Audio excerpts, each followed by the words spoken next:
Corey, what experience have you had studying Gus Malzahn offense or coaching against it? Yeah, I think this is probably the first time. I think maybe last year, one time we came across someone kind of similar, but really the first time coaching against him.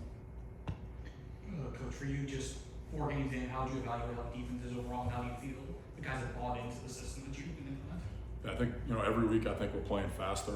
I think guys are trusting the technique. I think our communication's getting better. That was a big thing we worked on last week, though. Just going back to the fundamentals, going back to the communication.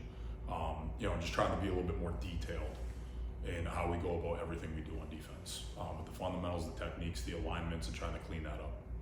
Tony Kessel's obviously been one of the nation's better, dual threat guys, running quarterbacks, whatever you want to call them. How difficult is it to be able to get a good pass rush while also making sure you're guarding the rushing lanes to make sure he doesn't take off and just run 20 yards and get pressure? Yeah, I think at any point, they run the football really well, and throw down and distance out. I think they can run it at any time.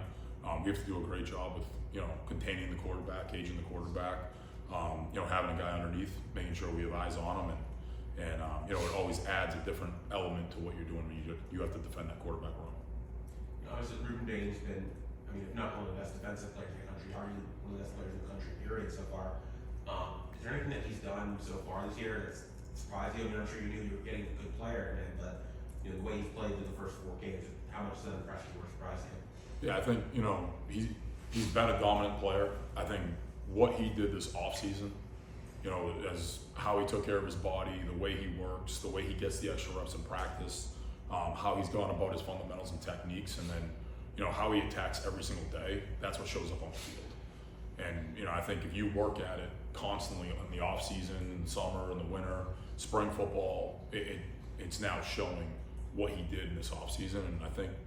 And I think helping to have him on edge a little bit, has allowed him to play fast within this defense. You guys have been really good on third down this year, obviously over 13 for Florida last time out. Just in the simplest form, what made this a successful third down defense? I think last week the biggest thing was we stayed on track throughout the downs. We had a lot of third and off tracks. I thought our guys executed with details when they were third and manageable. And I think it's just every week you get different situations, you get a little bit of a different style, and I thought our guys executed really well within those situations in those schemes. Fourth down, we got to clean that one up. They were 3 for 6, so that's an area. It's 4 down territory. They're going for it back-to-back plays. We have to do a better job in that situation getting off the field. They do a lot of, I'll just use the word exotic things offensively. They try to create deception. How does that impact you and your preparation for the game? Yeah, our guys have to be really detailed with their eyes. Our alignments are huge this week. Our eye discipline, our communication, understanding what the final picture is. Our guys just need to make sure we're communicating and they both see the same picture the same way. Whoever it is that's working together in every set play, and and that's going to be the number one thing is we can't be peeking in the backfield. We can't be looking at the wrong things. We got to be detailed on where our eyes were and where our fits are every single play. As a defensive coach, how do you keep that from creating tentativeness? Yeah, the number one thing is, as we feel it out in practice every week, it's how do we play as fast as we possibly can. Right. And that depending how we call it, how we put in certain things, that's going to be the number one thing. So we want to make sure we're still playing fast as a unit. We still want our guys to be comfortable, communicate well together, and then be able to play at a speed where we always feel like we're attacking on defense. And that'll be the number one goal. How does the speed of this FSU offense compare to what you guys have played against at this point? Yeah, I think they use it at times. I think they don't. I think it'll be similar at times to what we saw versus South Florida. I think it's there's times where I think they're going really fast, and then there's other times they slow it down. I don't know if it's because of the game situation or the score or what it is in the game where they do it, but we just have to be ready for everything. We got to be ready to go very, very fast like we did a couple of weeks ago. We have to be ready for them to huddle up and do some different things or not go as fast in certain situations. And that's something that we got to practice all week, and we've kind of been doing with our guys, and we're going to continue to emphasize that until we get to kickoff. I think their offense had 25 yards in the first half. Have you ever experienced that as a coach? And then what's the message to your defense when you go in at halftime? Yeah, the biggest thing last week was playing a full game, playing a complete 4-quarter game. We felt every game we've kind of had, Notre Dame the fourth quarter. We got to play better. South Florida, we got to play better at the finish of the game. Bethune, same thing. We got to play a more complete game. And that was the number one thing we wanted to try to accomplish or emphasize last week as we went through that game. And I still think we got to, we had one drive. We got to do a better job. They went 11 plays. They scored a touchdown. And at that point, it becomes a game again. So now we got to, and that's the emphasis in practice. Tuesday is going to be a full, complete practice all the way through. Wednesday is going to be a full, complete practice all the way through. Every situation, we got to make sure we're cleaning up every day.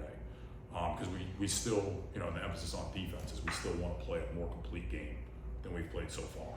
And, every play has a life and a history of its own. Every series has its own situation. And you never know what happens in a game. First quarter is completely different than the second quarter. And our guys, every series, we got to take the approach of, hey, it's play one.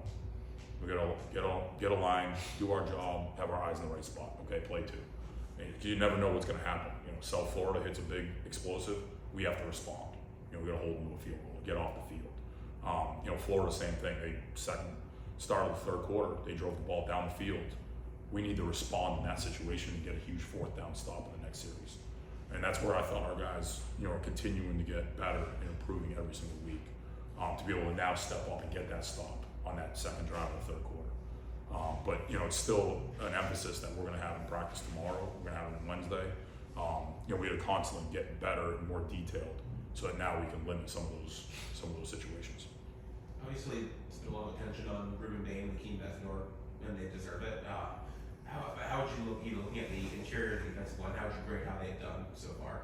Yeah, I think our guys have done a really good job, within the scheme. I think our guys are doing a really good job of situational football right now. Moton continues to play faster every single week.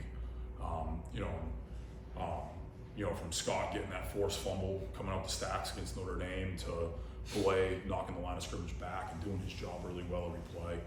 There's still little details that we got to get cleaned up. Last week I thought the 1 4th down early in the game, I thought if we do our job, we should be off the field. It was a little bit of, really all 3 levels with communication, a little bit of technique. But I think the D line right now is continuing to play at a higher level every week. And I think, whichever guy you take, Mondo's done a really good job stepping in different situations. Lightfoot's done a really good job, but you kind of take that whole room and guys are constantly, playing faster in their roles every week as we go. Deuce Robinson there, top two, just what challenges could he bring to your secondary? Yeah, I think, you watch what he did last week. I mean, on the perimeter, he runs good routes, that back shoulder fade, he catches really well. His size is always going to be a challenge. I think he's a good football player. He's got a huge catch radius. He finds windows. He understands how to get open, and I think he makes a lot of really good plays. So that's something that obviously we got to be aware of where he is on the field at all times. How's the red zone defense? How would you assess how that's been going for you guys so far? Yeah, that's one. I think you start with the opener. We get them 3rd and off track. They scramble. We lose contain, and we come out of coverage. And you want to hold them to 3 there. Same thing, trying to think of South Florida. We have a shot to get off the field. I think it was 3rd and 7. They throw a tunnel screen. We got to set an edge. We got to get off the field. We got to finish in those situations. We've had a 4th down stop to get off. Last week we didn't get the 4th down stop against Florida. I think they had a 4th and 2 or 4th and 3. They run quarterback run to the boundary. We got to make sure we're setting the edge, and we got to get vertical as we get off the football. And it's one of those areas where I think we're putting ourselves in a good spot, but we got to finish the drive now. We got to finish the situation to make sure we're not giving up any 4-point plays. We got to make sure that's going to be a 3-point field goal, or we got to get a takeaway in those situations. And that's something that we're still working at improving on every single week. This college football where it doesn't seem to be as physical as it used to be. Your guys seem to get to the tackle and run through their tackles. They're hitting hard. They don't hesitate. What is your message to them when it comes to turning the tackling and being aggressive? So when our tackling system here is, we want to press the hip. If we're nose up, we want to bite the ball. If we're coming in at an angle, we want to wrap and roll. If we're out of phase, we want to sweep the ankle. And then we talk a lot about half-man tackles, working our leverage, understanding our leverage, and we want to take our shot. We don't want to break down. We don't want to settle. You know, we always want to go take our shot at the ball carrier. And as long as we swarm to the football, we feel like, you know, the first guy is there and doesn't clean up the tackle, the second and third guy with the swarm will be able to finish the play. And that's where I think, you know, we teach our guys to tackle in an aggressive manner. We want to play fast and go take our shot through the tackles. And I think that's what's showing up on film right now. You've had pretty good success. I think we talked about this once before the season, but you've had pretty good success with running quarterbacks. Is this guy a little different than your typical running quarterback? Yeah, I think he's really talented. You know, at any point, you know, you watched him, he's had games where he throws the ball really well. You know, he's always a threat in the running game. You know, it's always a +1 count that, you know, you got to have an extra hat in the box. And, you know, I think he's a really talented player. He gives you a lot of challenges on defense. And, you know, we got to do a great job up front. You know, the line of scrimmage is going to be huge in this game. We got to do a great job of winning at the point of attack, winning at the line of scrimmage, and then, you know, we got to make sure we tackle when we have our opportunities. We got to close gaps, and, you know, we got to win our one-on-ones, and we got to make sure we're tackling and getting them down. But, you know, he's a challenging player that does a really good job.